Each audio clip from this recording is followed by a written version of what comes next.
ते इन्हां दी एक फरमाइश है छोटी जी।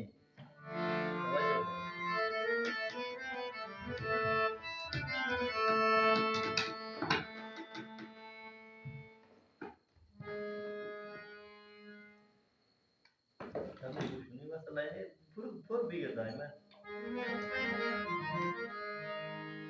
सारे दोस्त साजिद कहाँ है कि दी फरमाइश तवज्जो जनाब।